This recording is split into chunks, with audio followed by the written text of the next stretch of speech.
नमस्कार। रिपोर्ट राजस्थान में आप सभी का स्वागत है। आपके साथ मैं हूं कुलदीप। बुलेटिन की शुरुआत करते हैं बड़ी खबरों के साथ। मुख्यमंत्री भजनलाल शर्मा ने देर रात विभिन्न विभागीय कार्यों की समीक्षा की। इस दौरान काम में लापरवाही बरतने के आरोप में ब्यावर जिले के रायपुर उपखंड अधिकारी गुलाबचंद वर्मा को सस्पेंड किया है। वहीं बॉर्डर एरिया की जमीन बेचने के आरोप में बाड़मेर के रामसर उपखंड अधिकारी अनिल कुमार जैन को एपीओ कर दिया है। सीएम ने ब्यावर जिले के रायपुर तहसील पुष्पेंद्र पांचाल और रायपुर तहसीलदार अशोक कुमार मेघवाल को भी एपीओ किया है। वहीं अनिल कुमार जैन पर पिछले साल दिसंबर में बॉर्डर क्षेत्र में प्रतिबंधित जमीनें बेचने का आरोप लगा था। उन पर बाड़मेर के प्रतिबंधित इलाके में गलत दस्तावेजों से जमीन बिकवाने और अपने परिजनों के नाम पावर ऑफ अटॉर्नी और रजिस्ट्री करवाने के लिए कागजों में हेरफेर करने के आरोप शामिल है। वहीं रायपुर एसडीएम गुलाबचंद वर्मा और तहसीलदार पुष्पेंद्र पांचाल पर लापरवाही बरतने के आरोप में कार्रवाई की गई है। राजस्थान पुलिस एसआई भर्ती 2021 को रद्द किया जाएगा या बरकरार रखा जाएगा, इसे लेकर आज राज्य सरकार की कैबिनेट सब कमेटी की अहम बैठक सचिवालय में हो रही है। होने वाली इस बैठक में मंत्री जोगाराम पटेल, गजेंद्र सिंह खिमसर, जवाहर सिंह बेड़म समेत कई अन्य सदस्य मौजूद रहेंगे। बैठक का उद्देश्य हाईकोर्ट के निर्देशानुसार भर्ती प्रक्रिया पर सरकार का अंतिम रुख तय करना है। कोर्ट में 26 मई तक निर्णय प्रस्तुत करने का आदेश देते हुए पिछली सुनवाई में सख्त टिप्पणी की थी और यही समय सीमा का ऐलान किया गया था। वहीं प्रक्रिया में शामिल लोगों को परिणाम भुगतने पड़ सकते हैं। उधर परिजनों और पदाधिकारियों ने मांग करते हुए कहा है कि कैबिनेट भर्ती को लेकर यथावत रखने का फैसला ले। बेशक दोषियों के खिलाफ कार्रवाई की जाए, लेकिन ईमानदार से देने वाले परीक्षा अभ्यर्थियों के खिलाफ अन्याय नहीं होना चाहिए।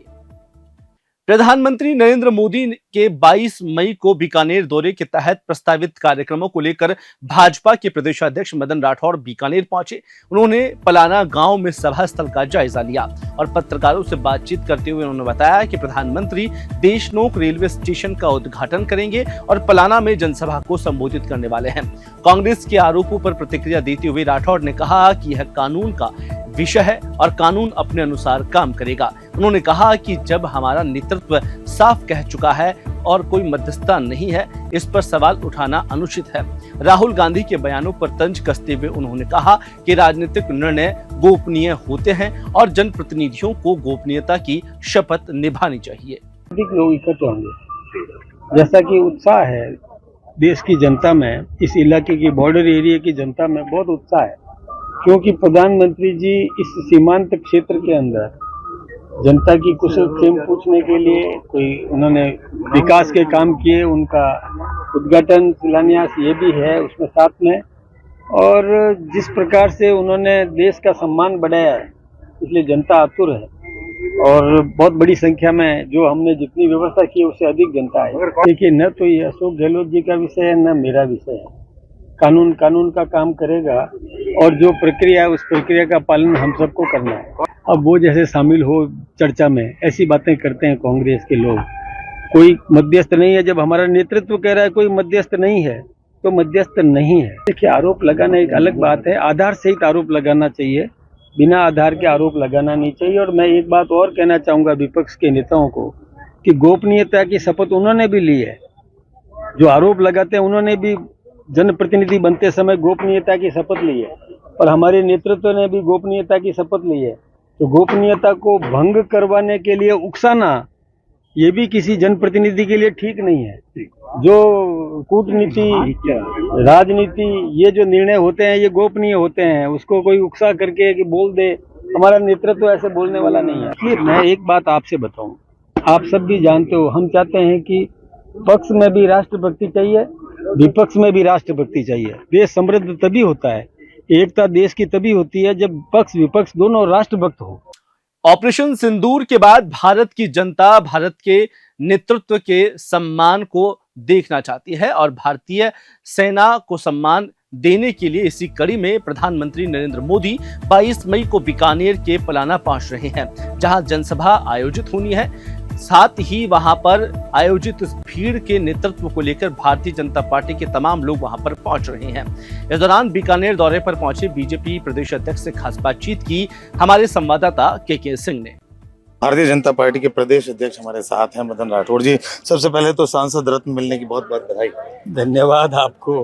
क्या कहेंगे सर, मोदी जी की बड़ी ऑपरेशन सिंदूर के बाद पहली सभा जो कि राजस्थान के बीकानेर में, क्या कहेंगे? देखिए, ऑपरेशन सिंदूर की सफलता के बाद जनता हमारे देश के नेतृत्व और हमारी सेना को बहुत बहुत धन्यवाद देना चाहती है, उनका अभिनंदन करना चाहती है। सब आप और हमारे देश के सम्माननीय प्रधानमंत्री जी इस बॉर्डर एरिया में पहली बार आ रहे हैं, तो यहाँ की जनता उनका भी अभिनंदन करना चाहती है। तो ये बहुत उत्साह है, मैं देख रहा हूँ कार्यकर्ताओं में भी उत्साह है, जनता में भी उत्साह है। टारगेट की बात माने तो क्या भीड़ की देखिए, भीड़ नहीं है हमारे यहाँ। जनता? हमारे यहाँ हाँ महानुभाव हैं, आदरणीय नागरिक हैं भीड़ तंत्र नहीं है हमारे यहाँ। तो रहेगी, हमें जितनी हम व्यवस्था कर रहे हैं उससे ज़्यादा होगी। सर, इन दिनों तिरंगा यात्रा चल रही है, उसके लिए क्या कहना चाहेंगे? देखिए, राष्ट्रभक्ति का जज्बा जनता में पैदा हुआ है और हम चाहते हैं कि पक्ष और विपक्ष दोनों में राष्ट्रभक्ति हो। इसलिए हमने जो तिरंगा यात्रा चलाई है उसमें कोई भारतीय जनता पार्टी का झंडा नहीं लगाया, कोई बैनर नहीं लगाया, कोई बीजेपी का नारा भी नहीं लगाया। केवल भारत माता की जय और जय हिंद वंदे मातरम यही नारे लगे हैं। तो इसमें सबको सम्मिलित होना चाहिए, आम नागरिक को सम्मिलित होना चाहिए। और हमारा आह्वान सबसे रहा है कि राष्ट्रभक्ति सब में चाहिए, प्रत्येक नागरिक में राष्ट्रीय चरित्र होना चाहिए। बीकानेर दौरे पर पहुंचे केंद्रीय कानून मंत्री अर्जुन राम मेघवाल ने प्रधानमंत्री नरेंद्र मोदी के प्रस्तावित कार्यक्रम को लेकर भाजपा कार्यकर्ताओं की बैठक ली।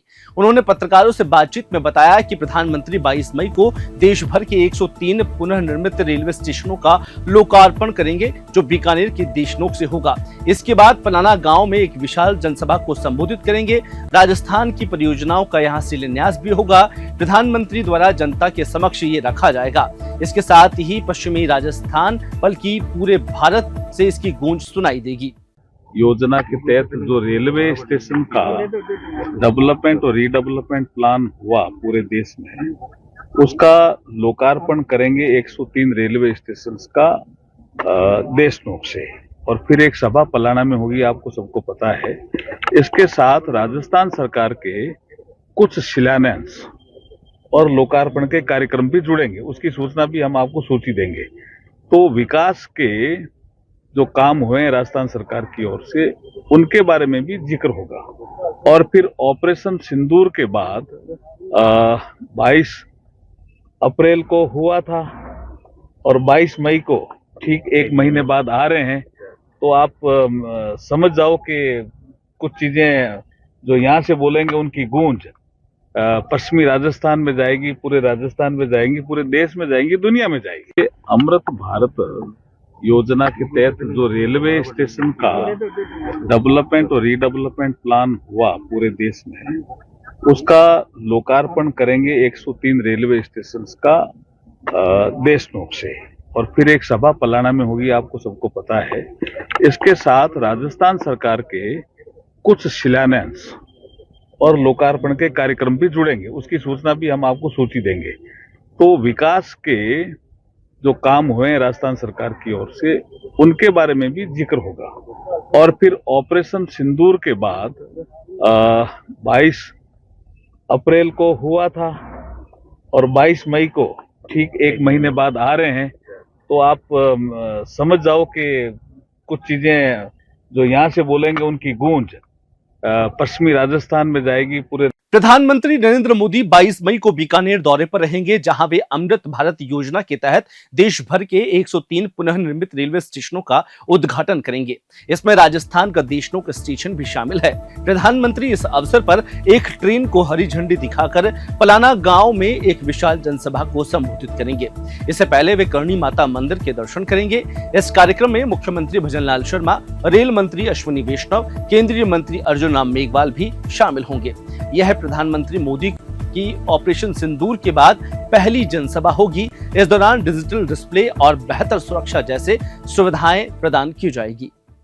भारत में लगभग 1300 स्टेशन हैं जो अमृत भारत स्टेशन के रूप में विकसित किए जा रहे हैं। उस अमृत भारत योजना के तहत आने वाले 22 तारीख को 103 स्टेशन का उद्घाटन माननीय प्रधानमंत्री करेंगे। वो देशनोक आ रहे हैं। डेस्नोक स्टेशन जहां हम सारे लोग खड़े हैं, इस स्टेशन का माननीय प्रधानमंत्री सशरीर उद्घाटन करेंगे, यहाँ पहुंचेंगे, हमारी स्टेशन का अनावरण करेंगे। इसके अलावा इस जगह पर वो हमारी एक ट्रेन को फ्लैग ऑफ भी करेंगे। यहाँ से नजदीक में एक स्थल है पलाना, जहां माननीय प्रधानमंत्री जनसभा को भी संबोधित करेंगे और वहां से 103 अमृत स्टेशन का ऑनलाइन अनावरण करेंगे। राजस्थान की राजनीति में अंता से भाजपा विधायक कंवरलाल मीणा की सदस्यता को लेकर विवाद और गहराता जा रहा है। नेता प्रतिपक्ष टीकाराम जूली और पीसीसी चीफ गोविंद सिंह डोटासरा ने भाजपा सरकार और विधानसभा अध्यक्ष पर जमकर हमला बोला। टीकाराम जूली ने कहा कि भाजपा विधायक को 3 मामलों में सजा हो चुकी है, सुप्रीम कोर्ट से भी राहत नहीं मिली, फिर भी 19 दिन बाद कंवरलाल की सदस्यता खत्म क्यों नहीं है। साथ ही विधानसभा अध्यक्ष फाइल पर कुंडली मारकर बैठे हैं। अब राज्यपाल से सजा माफ कराने की प्लानिंग चल रही है। राहुल गांधी की 24 घंटे में सदस्यता खत्म कर दी, लेकिन भाजपा विधायक पर 19 दिन बाद भी कोई कार्रवाई नहीं हुई। पीसीसी चीफ गोविंद सिंह डोटासरा ने कहा कि दिल्ली में विधायक को बचाने की प्लानिंग हुई है, कानून मंत्री की यहाँ विधायक की सजा माफ कराने की प्लानिंग हुई है। कंवरलाल को सजा मिली, फिर भी उनकी सुरक्षा पुलिस कर रही है। राजस्थान के अंदर एक विधायक को 3 मामलों में, एक मामले में 3 साल की, एक मामले में 2 साल की और तीसरे मामले में भी 3 साल की सजा हो चुकी है। और सजा भी पहले एसीजेएम कोर्ट से, फिर एडीजे कोर्ट से, फिर हाई कोर्ट से और उसके बाद रिलीफ लेने के लिए सुप्रीम कोर्ट तक गए और सुप्रीम कोर्ट में भी 3 जजों की बेंच ने उसको खारिज कर दिया। और उसके बावजूद आज 19 दिन हो चुके हैं। लिली थॉमस के केस में सुप्रीम कोर्ट के द्वारा ये कहा गया है कि जिस दिन सजा हो तत्काल विधायक, सांसद उसकी सदस्यता उसी समय समाप्त कर देनी चाहिए। तो 19 दिन तक ये सजा इनको क्यों नहीं दे रहे हैं, उनकी सदस्यता समाप्त क्यों नहीं कर रहे हैं? स्पीकर साहब इस फाइल पे कुंडली मार के बैठे हुए हैं। जूली साहब के नेतृत्व में 6 माननीय विधायकों का एक प्रतिनिधि मंडल महामहिम राज्यपाल महोदय से मिला, क्योंकि सुनने में यह आ रहा है कि संविधान के अनुच्छेद 161 के तहत ये इनकी रिहाई चाहते हैं और इनकी सजा माफी चाहते हैं। और ये षड्यंत्र दिल्ली में रचा जा रहा है और इनके ऊपर निर्देश दिए जा रहे हैं कि इस प्रकार का फैसला आप करके इसकी सदस्यता को बचा लीजिए। जयपुर में सियासत उस समय गर्मा गई जब कांग्रेस प्रदेश अध्यक्ष गोविंद सिंह डोटासरा ने विधानसभा की समिति से इस्तीफा दे दिया। इस पर भाजपा के वरिष्ठ नेता राजेंद्र राठौड़ ने तीखी प्रतिक्रिया देते हुए कहा कि अगर डोटासरा को विधानसभा पर विश्वास नहीं है तो उन्हें विधायक पद से इस्तीफा दे देना चाहिए। राठौड़ ने कहा कि विधानसभा अध्यक्ष का पद सर्वोपरि और गरिमामय होता है और उनके खिलाफ इस प्रकार के आरोप पहले कभी नहीं लगे हैं। उन्होंने आरोप लगाया कि डोटासरा तो संविधान में राज्यपाल को मिले अधिकारों पर भी सवाल उठा चुके हैं। गौरतलब है कि डोटासरा ने अपने इस्तीफे में विधानसभा अध्यक्ष वासुदेव देवनानी के हालिया निर्णयों को संविधान की मूल भावना के खिलाफ पक्षपातपूर्ण बताया है। राजस्थान विधानसभा की बड़ी गरिमापूर्ण इतिहास रहा है। विधानसभा के नियम और प्रक्रिया के नियम जो आर्टिकल 208(1) के तहत बने होते हैं, उसमें स्पीकर यानी विधानसभा के अध्यक्ष सर्वोपरि अधिकार प्राप्त है। विधानसभा के नियम और प्रक्रिया के नियम 308 में भी स्पीकर को रिजनल पावर है कि वो अपने आसन पर बैठ के सदन को कैसा चलाए, और इसीलिए ये माना जाता है कि स्पीकर निष्पक्ष है। मैं पहली बार देख रहा हूं माननीय विधानसभा के अध्यक्ष जी पर आक्षेप लगाना, ये संसदीय परंपराओं के प्रतिकूल है, नियम और प्रक्रियाओं के प्रतिकूल है। ये इस प्रकार तो हम एक तरह से संविधान और लोकतंत्र को छोटा करने का काम कर रहे हैं। मैं इसको उचित नहीं मानता। ऑपरेशन सिंदूर की सफलता के बाद पहली बार आर्मी चीफ उपेंद्र द्विवेदी ने राजस्थान के सीमावर्ती क्षेत्रों का दौरा किया। यहां उन्होंने सेना के जवानों से बातचीत कर उनका हौसला बढ़ाया। उपेंद्र द्विवेदी ने कोणार्क कोर्स में अग्रिम मोर्चे पर जैसलमेर के लोंगेवाला का दौरा किया। उन्होंने ऑपरेशन सिंदूर के तहत पाकिस्तान पर हुई कार्रवाई की समीक्षा की। आर्मी चीफ उन जवानों से मिले जिन्होंने पाकिस्तानी हमलों की साजिश को नाकाम कर दिया। आर्मी चीफ ने जवानों को बधाई दी और तैयारियों का भी जायजा लिया। जनरल उपेंद्र द्विवेदी ने नेतृत्व में भारतीय सेना के जवानों ने भारत माता की जय के नारे लगाए। आर्मी चीफ लोंगेवाला पोस्ट पर गए। लोंगेवाला राजस्थान के जैसलमेर में थार रेगिस्तान में एक छोटी सी जगह है। यह इलाका पाकिस्तान बॉर्डर के नजदीक है।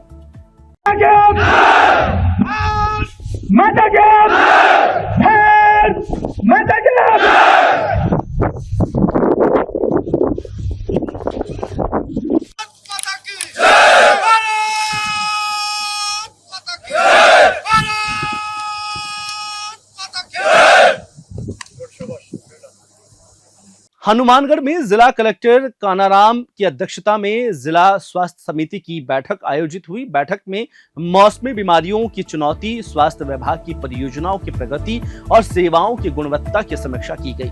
जिला कलेक्टर ने स्वास्थ्य कर्मियों को कर्मयोगी पोर्टल के माध्यम से अधिक ऑनलाइन कोर्स कराने के निर्देश दिए ताकि दक्षता बढ़ाई जा सके।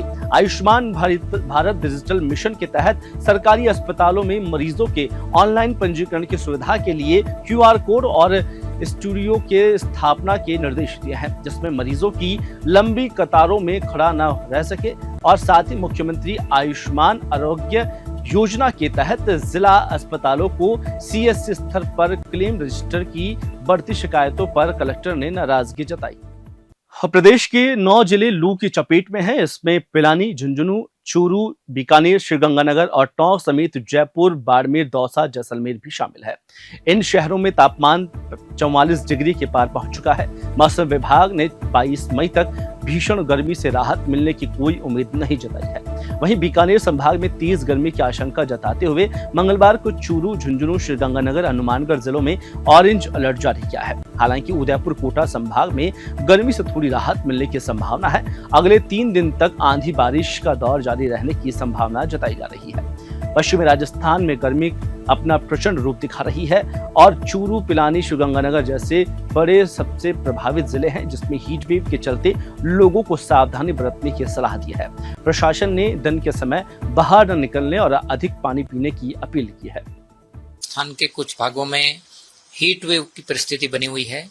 पिछले 24 घंटों में सर्वाधिक अधिकतम तापमान पिलानी में 46.4 डिग्री सेल्सियस रिपोर्ट हुआ है। वहीं चूरू में यदि देखें तो 46 डिग्री सेल्सियस रिपोर्ट हुआ है। इसके अलावा वार्म नाइट कंडीशंस भी कहीं कहीं बनी हुई है। रात्रि तापमान भी सामान्य से 4 से 5 डिग्री कहीं कहीं ऊपर है। हीट वेव का यह दौर पश्चिमी राजस्थान के कई इलाकों में अगले 4-5 दिन जारी रहने की संभावना है।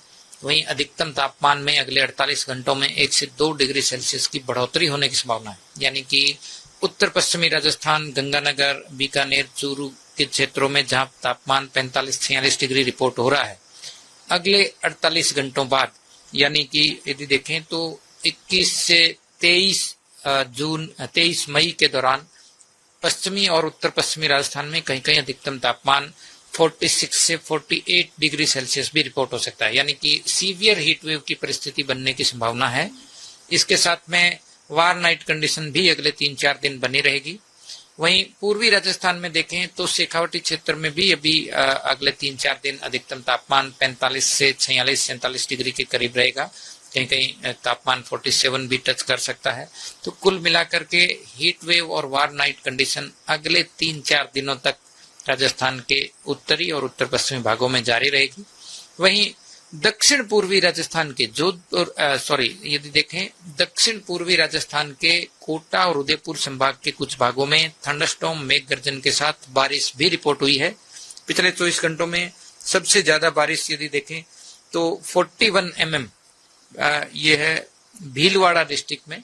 इसके अलावा बांसवाड़ा में भी 37 mm यानी मध्यम दर्जे तक की बारिश रिपोर्ट हुई है। मेघ गर्जन, आंधी और बारिश की गतिविधियां अगले 5-4 दिन दक्षिण पूर्वी राजस्थान के उदयपुर कोटा संभाग में जारी रहेंगी।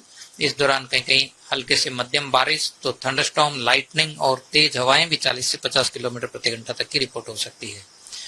इसके अलावा यदि देखें तो जयपुर, भरतपुर संभाग और जो उत्तरी राजस्थान के हिस्से हैं, खासकर शेखावटी क्षेत्र में, तो यहाँ पर भी 22-23 मई को देखेंगे दोपहर बाद मध्यम दर्जे का थंडरस्टॉर्म एक्टिविटी, कहीं कहीं डस्ट स्टॉर्म एक्टिविटी भी होने की संभावना है।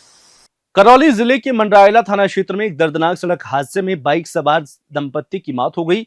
बाइक सवार मोहर सिंह अपनी पत्नी के साथ बाइक से राचौरी गांव जा रहे थे, तभी मोड़ के पास एक तेज रफ्तार पिकअप ने उनकी बाइक को टक्कर मार दी। टक्कर इतनी जबरदस्त थी कि दोनों की मौके पर ही मौत हो गई। हादसे के बाद आक्रोशित ग्रामीणों ने जिला अस्पताल के सामने धरना प्रदर्शन किया और मुआवजे की मांग की। सूचना मिलने पर डीएसपी अनु शुभम मौके पर पहुंचे और परिजनों प्रशासन के बीच समझौता कराया। इसके बाद शवों को पोस्टमार्टम कराकर उन्हें परिजनों को सौंप दिया गया। पूरे गांव में घटना को लेकर शोक की लहर है। फिलहाल इस बुलेटिन में इतना ही। मुझे दीजिए इजाजत। नमस्कार।